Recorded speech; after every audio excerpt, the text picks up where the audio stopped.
ఏంటి సత్య, పొద్దున్నే ఇక్కడికొచ్చావు? మంజుతో గొడవపడి ఉంటావు. పొద్దున్నే లేచి తన్ని ఎలా ఫేస్ చేయాలో అర్థం కాక ఇక్కడికొచ్చావా? మీకేమైనా మాయలు మంత్రాలు కూడా తెలుసా? లేకపోతే మా ఇంట్లో జరిగిన విషయాన్ని ఇంత కరెక్ట్గా ఎలా చెప్పగలిగారు? చూడు సత్య, ఇన్ని నెలల నుంచి నీతో మంజుతో ట్రావెల్ అవుతున్నాను. మీ మనస్తత్వాలేంటో, మీరు ఎలాంటి వాళ్ళో ఆ మాత్రం గెస్ చేయలేనా? రాత్రి మణమ్మగారి అరెస్టు గురించి మంజుతో గొడవ పడ్డావు, అంతే కదా? గొడవని కాదు, చిన్న మాట వచ్చింది అంతే. చూడు సత్య, మంజు చాలా మంచి అమ్మాయి, అమాయకురాలు. పైగా మంజుకి పుట్టింటి తరపు నుంచి అమ్మ తప్పితే ఎవ్వరూ లేరు. చాలా మందికి మేనమామలు, మేనత్తలు, ఇంకొకరు ఉంటారు. తనకున్నది అమ్మ నువ్వే. అమ్మ ఏం చేయలేక వయసు అయిపోయిన పెద్దావిడ. ఇక ఏ బాధున్నా నీతోనే కదా చెప్పుకోవాలి. నువ్వు కూడా తను అర్థం చేసుకోకపోతే తనేమైపోతుంది చెప్పు? చూడు, నువ్వు మంజుని ఏదో బాధ పెడుతున్నావని, మంజుని అర్థం చేసుకోవడం లేదని నేనిలా మాట్లాడడం లేదు. నీకు మంజు అంటే చాలా ప్రేముందన్న విషయం కూడా నాకు తెలుసు. నీకిష్టమైన అమ్మ వద్దన్నా మంజుని వదల్లేక అమ్మకి మంజుకి మధ్య ఎంత నలిగిపోయావో నాకు తెలుసు.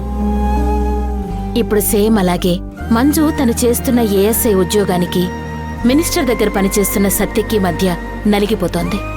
అది నువ్వు అర్థం చేసుకుంటే చాలు. అది నాకు అర్థమైంది, కానీ నేను మనిషినే కదా, అప్పుడప్పుడు కోపం వచ్చేస్తుంది. అప్పుడప్పుడు కోపం వస్తే పర్వాలేదు. ఎప్పుడూ మంజుతో ప్రేమగా ఉండు, అది చాలు. సరే, ఇంతకీ ఇంత పొద్దున్నే మీరెక్కడికి బయలుదేరారు? ఒక కేసులో ఒకతను సాక్ష్యం చెప్తాను అంటున్నాడు. అతను చెప్తాడో లేదో పొద్దున్నే అయితే పట్టుకోవచ్చని వెళుతున్నాను. నన్ను రమ్మంటారా? చెప్పండి, మీకు ఎలా కావాలో అలా చెప్పిచ్చేస్తాను. ఇదే సత్య, నీలో నాకు నచ్చని విషయం. అదేంటి? ఎదుటి వాళ్ళకి హెల్ప్ చేయాలనుకుంటావు, కానీ వాణ్ణి కొట్టైనా సరే సాక్ష్యం చెప్పించాలి అనుకుంటావు. ఈ రెండు సింక్ కావు.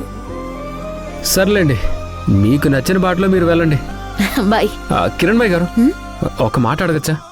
అడుగు. నిజం చెప్తారా? అబద్ధం చెప్తానని అనుమానం ఎందుకొచ్చింది? సిఐ విక్రమ్ ఒకసారి సస్పెండ్ అయ్యాడు, అది మీ వల్లే కదా?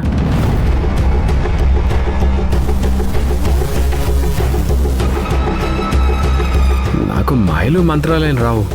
కాకపోతే నా గురించి అతను ఎలా తెలుసుకున్నాడో, అతని గురించి నేను అలాగే తెలుసుకున్నాను. అతను సస్పెండ్ అయ్యాడంటే అతను తప్పు చేసినట్టే కదా అర్థం.